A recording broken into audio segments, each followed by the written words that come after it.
কাৰ্বি আংলং জিলাৰ লাংহিন নগৰস্থিত গৰৈমাৰী ষ্টেডিয়ামত যোৱা 1 জুনৰ পৰা আৰম্ভ হোৱা লাংহিন তিনিআলি ক্ৰীড়া সন্থাৰ আন্তঃক্লাব বাৰ্ষিক ফুটবল লীগ প্ৰতিযোগিতাখনি বুধবাৰে সফল সামৰণি পৰে।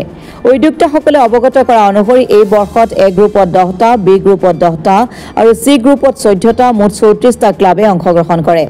এই বৰ্ষত এ গ্ৰুপত পাক্ৰেটাৰীৰ ৰংজালি ক্লাবে চেম্পিয়ন হোৱাৰ বিপৰীতে গৰৈমাৰী ইউনাইটেড ক্লাবে ৰানাৰ্ছ আপ হয়।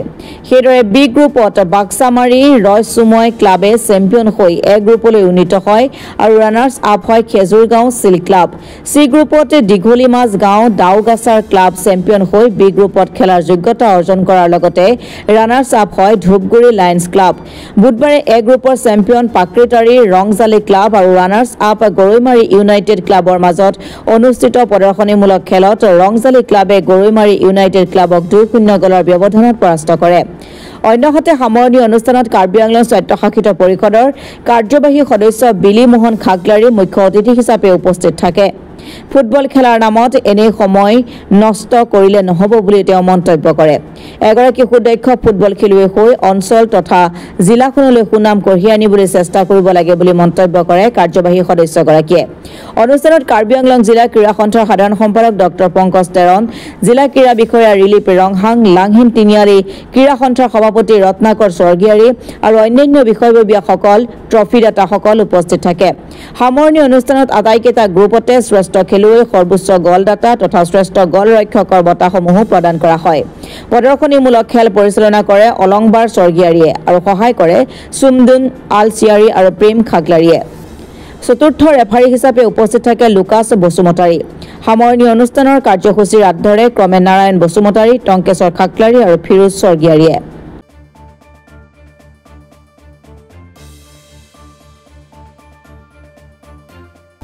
লাংহিন তিনিআলি ক্ৰীড়া সন্থাৰ 2024 চনৰ বাৰ্ষিক ইণ্টাৰ ক্লাব লীগ প্ৰতিযোগিতাৰ আজি প্ৰায় 2.5 মাহ হৈ গ'ল।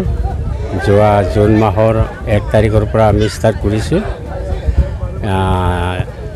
আপ টু আপোনাৰ আগষ্ট মাহৰ 20 তাৰিখলৈকে। তাৰে আজি exhibition plus prize distribution ceremony, closing ceremony.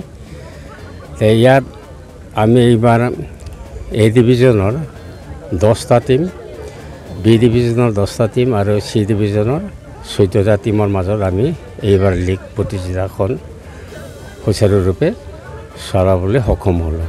যিয়ে নহওক, অন্য বছৰৰ দৰে আমি এইবাৰ লীগ প্ৰতিযোগিতাসমূহৰ যিখিনি খেল আমি উপভোগ কৰিলোঁ, সঁচাকৈ খুব দুখৰ বিষয়। খুব চালুকীয়া অৱস্থাত আমাৰ খেলুৱৈসকলৰ পাৰদৰ্শিতাবিলাক খুব কম দেখা পাইছোঁ। আমি আশা কৰোঁ তেওঁলোকে ভৱিষ্যতে এই পাৰদৰ্শিতা ভালকৈ দেখুৱাই, ভালকৈ প্ৰেক্টিছ কৰে, এটিকে কামনা কৰি মই চমু কথা ইয়াতে সামৰিলোঁ। এইবাৰ এ ডিভিজনত চেম্পিয়ন হৈছে ফাকিৰিটাৰী ৰংজালি ক্লাব আৰু ৰানাৰ্ছ আপ হৈছে গৰৈমাৰী ইউনাইটেড ক্লাবে।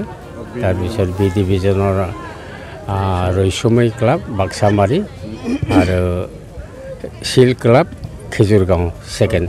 তাৰপিছত চি ডিভিজনৰ দাওগাছাৰ ক্লাব দীঘলী মাজগাঁও আৰু ছেকেণ্ডটো হৈছে লায়ন ক্লাব। যি কি নহওক, পৰৱৰ্তী সময়ত আমি ভালকৈ খেল পৰিচালনা কৰিম বুলি আশা ৰাখিলোঁ। আজি লাংহিন তিনিআলি ক্ৰীড়া সন্থাৰ অন্তৰ্গত ক্লাবসমূহৰ যি লীগ ফুটবল কম্পিটিশ্যন, আজি অন্তিম তথা ফাইনেল খেল। আজি প্ৰায় 1.5 মাহ জুৰি এই খেল চলি আছিল। আজি এই খেলত ভাগ ল'বলৈ পাই নিজকে ভাল লাগিল।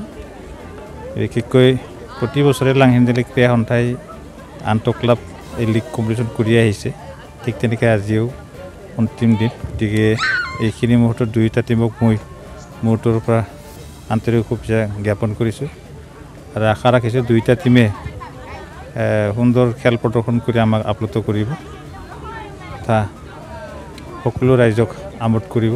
গতিকে বিশেষ তেনেকৈ নাই, সকলোকে আকৌ এবাৰ ধন্যবাদ জনাই থেংক ইউ উঠি অহা খেলুৱৈসকলৰ প্ৰতি কি ক'ব উঠি অহা খেলুৱৈসকলৰ প্ৰতি আমি সকলোৱে যদি ঠিক কৰি লওঁ পলিচি আমি যদি লওঁ তেতিয়াহ'লে খেলুৱৈসকলৰ যিখিনি প্ৰতিভা বিকাশ কৰাৰ কাৰণে সুবিধা এটা দিব লাগে সেই হিচাপে লাংহিন তিনিআলি ক্ৰীড়া সন্থাৰ অন্তৰ্গত এটা ফুটবল একাডেমিও আৰম্ভ কৰিছে যোৱা বছৰৰ পৰা গতিকে প্ৰায় 150-100ৰ বেছি ল'ৰা ছোৱালীৰ প্ৰতিযোগিতা ভাগ লয় প্ৰত্যেক দিনে গতিকে তেওঁলোকক এটা খেলাৰ সুবিধা কৰি দিব লাগে এতিয়া খেলৰ কাৰণে বহুত সুবিধা আছে বিশেষকৈ ফুটবলৰ ক্ষেত্ৰতো আছে গতিকে সেইখিনি সুবিধাৰ সকলোকে অংশগ্ৰহণ কৰোঁ কাৰণে আমাৰ যিসকল অভিভাৱক আছে তেখেতক আমি অনুৰোধ জনাম ল'ৰা ছোৱালীক খেলৰ প্ৰতি আগ্ৰহ ভাগ ল'বৰ কাৰণে বা লৈ আনিবৰ কাৰণে